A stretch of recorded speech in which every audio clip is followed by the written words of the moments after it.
présomption d'innocence, le secret des sources est bafoué. Parce que nous avons un pouvoir qui confond tout. Vous savez qu'en ce moment, il y a dans la magistrature un mouvement extrêmement fort, parce qu'il y a des nominations qui sont encore des nominations présidentielles. Et là où je veux répondre, sur le fond, pas dans la polémique, c'est que ça doit être un axe majeur de la campagne de François Hollande, de dire qu'il faut démocratiser cette République, moderniser cette République, et faire en sorte... C'est ce que disent tous les opposants qui veulent accéder au pouvoir. Je ne le crois pas, je ne le crois pas. C'est la gauche qui, dans ce pays, a fait les grandes conquêtes ça de été liberté. le thème d'un livre de François Bayrou qui s'appelait Abus de pouvoir. Mais si François Bayrou veut s'associer à nous pour cette refondation républicaine, je l'ai dit à plusieurs reprises, il sera le bienvenu.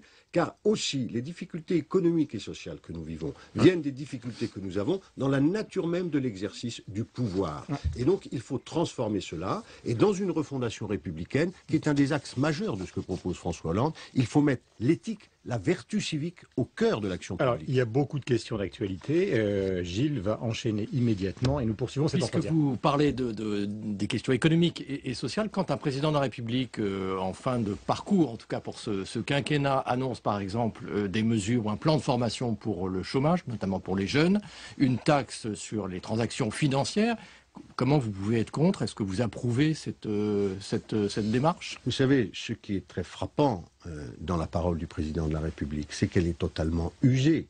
Il a combattu pendant des années, j'ai été le président de la mission parlementaire sur le blanchiment, la taxe pour les transactions financières que j'ai fait adopter pour la première fois en 1999 avec le vote de François Hollande au Parlement. Il en était un des plus farouches adversaires. Je l'écoutais. Il a changé d'avis sur tous les sujets. Il a fait des proclamations et puis nous avons eu les renoncements. Donc quand aujourd'hui, dans une posture que nous savons vous n'y croyez pas. autres, mais nous le savons qu'elle est électoraliste, cette posture. Il fait à nouveau un des président promesses. qui préside jusqu'au bout et qui décide, ça vous choque? Non, ça ne me choque pas, c'est pas nouveau. Mais enfin, faire la TVA sociale, vous allez voir comment elle va être faite. Ça va s'arrêter tout de suite. Vous avez vu la question du traité européen. Et il y a quand même un respect de la démocratie. Il y a un moment où il faut faire attention à ne pas engager son pays pour des années, 2 mois avant un scrutin où les Français vont avoir à se prononcer sur les orientations. Pourquoi vous dites que la TVA sociale va s'arrêter tout de suite, si la décision est prise? Je ne crois pas qu'elle le sera reprise. Vous avez rappelé dans vos sujets, c'est une TVA antisociale d'abord. Hein. Il faut quand même qu'en France, on cesse d'avoir une préférence pour le mensonge et ensuite s'exprimer avec une imprécision. Cette TVA, elle est antisociale. Quel est le problème français? Le problème, c'est qu'il y a une fiscalité indirecte très élevée. Les pauvres payent de la TVA de façon massive comme de la CSG. La grande réforme fiscale, j'entendais tout à l'heure que François Hollande ne dit rien. Ça fait 1 an qu'il explique à la France que nous avons un système de prélèvement le plus injuste. Et parmi les injustices, ça fait que quelqu'un qui gagne 20 fois le SMIC paye le même niveau d'impôt que quelqu'un qui est au SMIC. Pas parce qu'il a de l'impôt sur le revenu, parce qu'il paye précisément de la TVA et la CSG. Que fait M. Sarkozy qui de taxer les produits importés c'est ça l'idée essentielle. Fabriqués quand même un petit peu loin. Est-ce que ça, c'est pas une idée que la gauche pourrait quand même reprendre, alors sous une forme ou une autre, peut-être pas TVA sociale, mais est-ce que ça, c'est pas une idée à creuser de toute façon? Mais ce qui est à creuser, c'est précisément l'inverse de ce que la droite a fait depuis 20 ans. C'est la régulation économique avec des normes sociales, environnementales, etc. Si votre première mesure, quand même, on se parle le jour où on a tous lu les journaux, la TVA aujourd'hui qui est montée de 2 points, elle va pénaliser d'abord les ménages les plus modestes. Et la réalité de la politique française conduite depuis un moment, c'est qu'elle accroît la pauvreté, c'est qu'elle accroît la difficulté des salariés français tout à fait majoritaires qui sont à 1,8 fois le SMIC, et que pour ceux qui ont et qui se sont enrichi de façon invraisemblable dans les 20 dernières années. Donc si c'est décidé, vous reviendrez dessus. Si c'est décidé, vous reviendrez dessus. Nous sommes farouchement contre la TVA sociale, puisque donc vous reviendrez dessus. Mais bien entendu, nous sommes pour un grand impôt progressif. Il y a une très grande réforme proposée par la gauche. Et la TVA sociale, c'est le contraire d'un grand impôt progressif. C'est un impôt, je vais aller plus loin, Guillaume Durand, anti-redistributif. Il va prendre, encore une fois, sur ceux qui ont le moins. Mais l'impact voulu de la TVA sociale, on n'en sait rien parce qu'elle n'a pas encore été appliquée. C'est quand même de limiter la délocalisation, c'est-à-dire de faire participer au financement finalement de la société française des importations de t-shirts chinois, etc., etc. Là, vous me parlez simplement des inégalités, mais il y a un problème, c'est l'extérieur. C'est aussi ça, le jeu de la TVA sociale. Nous manquons de 50 000 ingénieurs en France. Et depuis que M. Sarkozy est aux responsabilités, tout ce qui aurait pu faire la croissance, l'innovation, la politique industrielle de la France a été totalement abandonné. Je vois même, d'ailleurs, que lui-même, 5 ans après avoir fait campagne dans les usines, nous dit quand même il y a un sujet, il faut réindustrialiser la France. D'accord, mais alors, ça ne passe pas par le protectionnisme que vous choisissez s'il n'y a pas de TVA sociale. Mais c'est l'inverse. La TVA sociale, c'est de la régulation, mais c'est de l'investissement dans l'avenir. Mais vous, Les socialistes. Mais je viens de vous le dire. Mais vous proposez quoi? Je parle vis-à-vis justement des importations. Parce que c'est quand même la grande affaire de François Bayrou, c'est quand même la grande affaire de très nombreux candidats de dire il faut protéger aux frontières, soit de la France, soit de l'Europe. D'abord, c'est toujours aux frontières de l'Europe.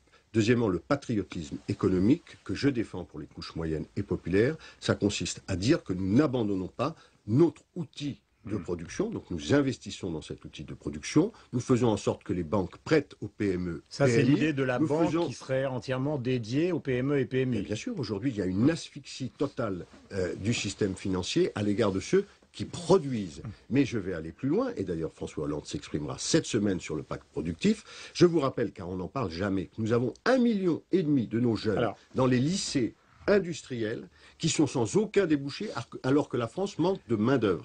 Et ceux-là qui déjà ne fonctionnaient pas bien, il faut le reconnaître, même lorsque nous gouvernions, fonctionnent 2 fois plus mal aujourd'hui.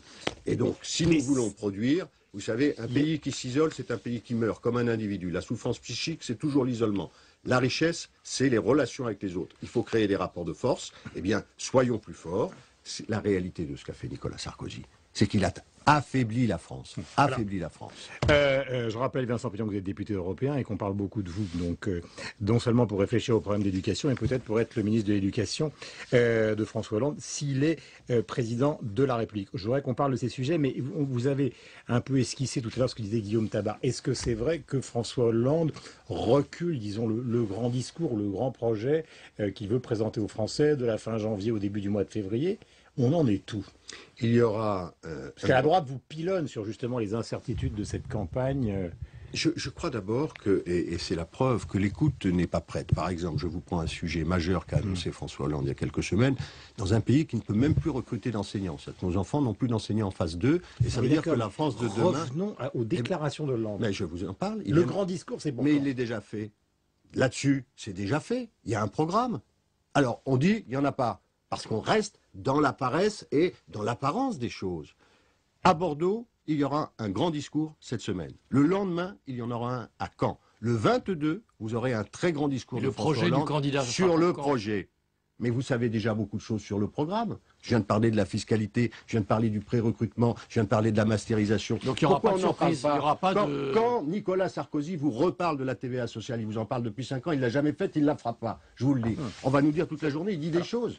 Flatus, Vossis, il ne dit rien. Simplement, on préfère les apparences à la réalité. Et dans cette élection présidentielle, nous allons essayer de faire en sorte qu'on parle des réalités, des problèmes des gens, pas des mensonges, des vérités. Alors, on va revenir sur l'autonomie des universités, donc avec Gilles, mais je vais vous poser une question sur Hadopi. Est-ce que c'est vrai que dans les projets sur lesquels vous travaillez, il y a l'abrogation d'Hadopi?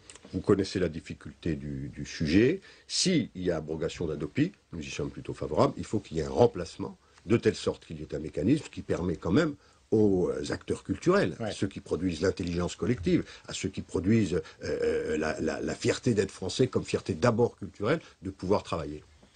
Vincent Peillon, il y a 8 dernières facultés qui vont basculer ces prochains jours dans l'autonomie. Bon, est-ce que ça, c'est une bonne réforme de Nicolas Sarkozy? Je parle du principe, parce que vous allez dire, il n'y a pas assez de moyens, etc. Est-ce que, par exemple, sur cette mesure-là, vous pensez y revenir, ou vous considérez que finalement, c'était une bonne chose? Non, nous allons revenir sur cette réforme. L'autonomie, nous avons été pour, et nous avons d'ailleurs accompagné cette idée. L'autonomie, c'est le contraire de l'hétéronomie. Ça veut dire se gouverner soi-même. C'est une grande idée de gauche. Donc nous sommes pour. L'hétéronomie, c'est l'ordre, c'est le bonapartisme. Telle qu'elle a été faite, la loi autonomie pose beaucoup de problèmes. Et je suis d'ailleurs frappé, je l'ai déclaré à certains de vos confrères, de voir à quel point même ceux qui étaient les plus favorables, je pense à la conférence des présidents d'université, aujourd'hui disent, oulala, il y a énormément de problèmes. Il y a 2 natures de problèmes, vous les avez d'ailleurs évoquées. La crise, c'est pas prévu au moment où cette réforme a été adoptée. C'était prévu, et un certain nombre de choses étaient prévues. Il y a 2 problèmes. Il y a un problème de gouvernance, et d'ailleurs il y a des élections de président en ce moment qui se passent avec un certain nombre de difficultés, et il y a un problème de financement. Mais derrière, il y a un autre problème sur lequel on va devoir se pencher. C'est quand même, on a multiplié les instances. Et aujourd'hui, nous avons de grands savants en France.